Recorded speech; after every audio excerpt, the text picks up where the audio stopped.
Hello guys, welcome back. Again, we have today two questions. First question is, what is the use of the portfast command? That is common question for the interview point of view. What is the use of the portfast command? So I believe everyone is aware about what is the use of the portfast command. The first benefit, that is the port will be directly moved from blocking to forwarding state. There is no listening and learning. But what is the main benefit of the portfast command?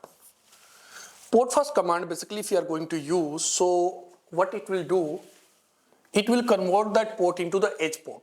Once the port will convert into the edge port, that port is either going up or coming down, going down or coming up. Switch will never forward the TCN BPDOs towards the root bridge. What is the benefit if the TCN BPDOs is not going to generate for the edge link? If the TCN BPDOs is generating for the edge link, so what will happen every time if any laptop is coming or any user is going to connect with the network, or he's going to disconnect his laptop from the network, the switch will generate the TCN BPDOs. And once the TCN BPDOs will generate in your network, then what will happen? The root bridge will convert the TCN BPDOs, means root bridge will send the configuration BPDOs that mark as a TCN flag. And rest all the switches in the network, what they will do, they will flush their MAC table. So that what will happen in that case? In that case, in your network, unknown unicast flooding will increase. So that is the main problem. If any edge port is going down or coming up, so switch is generating the TCN BPDOs. So in that case, what will happen? Every switches will flush their MAC table and they will rebuild the MAC table. Meanwhile, what will happen? Unknown unicast flooding will or generate in your network. So how we can control? We have a simple command, that is a portfast command. The portfast command we are going to enable on the any interface. That interface will convert into the edge link.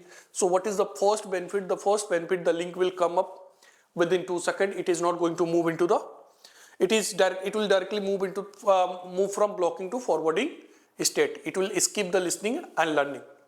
What is the second benefit? Either that port is going down or coming up, switch will never generate a TCN BPDOs, and the unknown unicast flooding in your network, that can be controlled.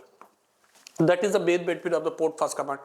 What can be the question? Means it's related to the portfast only, but what can be the reverse question? Reverse question means the question the interviewer is not going to ask you directly what is the use of the portfast command. Might be they can ask you, in your network you analyze there is unknown unicast flooding is happening continuously, how you can control it? So in the same case, guys, we have to make the edge port where the user are connected. So we have a command, that is portfast command. Once the portfast command will enable on the interface, that link will be converted to the edge link. And what is the expectation of the portfast command, guys? It should not be receive any BPDOs.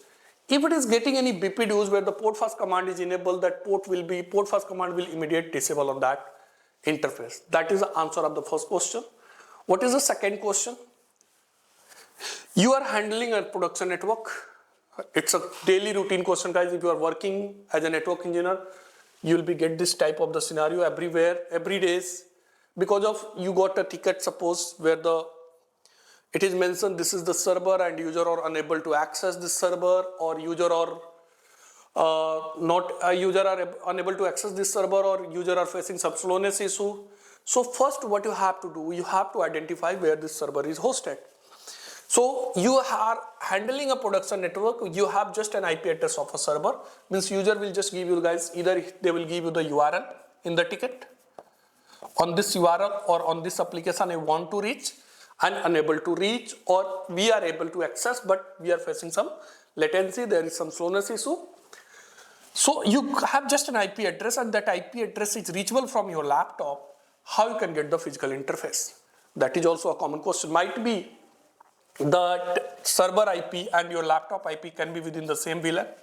Might be they are into the different location. You are in different location and server is in different location. So how you can do that?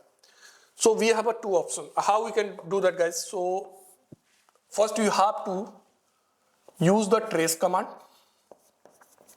or you can ask the user, please share the traced command for that server IP.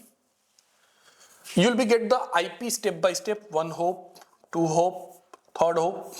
So last hop means before the server, whatever the IP is there, that will be your L3 device. Either it can be the router, either it can be the switch.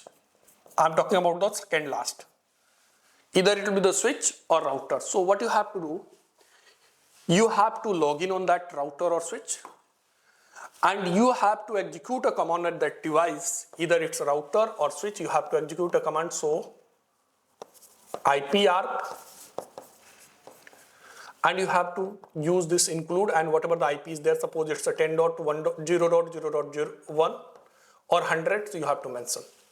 Once you will be use this command, guys, what will happen? You will be get the IP address and MAC of that device. If it is L3 switch or either it's a router, you will be get the IP and MAC. Then after that, on the switch you need to log in. On the switch, what you need to do, you need to just check the show MAC address table, and that MAC address you need to paste there. You will be get the interface from where it is learning. Suppose downside is also a switch, so you can just use the show CDP neighbor, and then you will be get the downside switch. Again you need to log in on the downside switch. Again you have to execute the show MAC address table and MAC address. And then after that you will be get the interface. So might be it can be again going to connect with the another switch, or might be it is directly connected with the server. If it is directly connected with the server, you will get the physical interface. If it is going to connect with the another switch, then again you have to follow the same process. You have to again do the CDP neighbor, you will be get the switch name, and then after that again you will log in and you will get the MAC address. So finally, till that you will be do this, you will be repeat this one again and again until or unless you will not get the final interface of that MAC. Okay, then final, that will be your output. This is the physical interface, and there the device is connected. So this is the common question if you are going for the anywhere interview, or if you are working as a network engineer. So this is a day-to-day activity, guys. You will just get a ticket where the URL name will be mentioned or the IP will be mentioned. User are not able to access. So first you have to identify where it is connected. So how we can do that? First you need to use the traceat command. Then after that need to log in on the second last hop. Once you'll be logged there, you need to execute the command. So IPARP, you will be get the MAC and IP, and then according to the MAC, you can search the interface. You can follow the same process. Thank you, guys.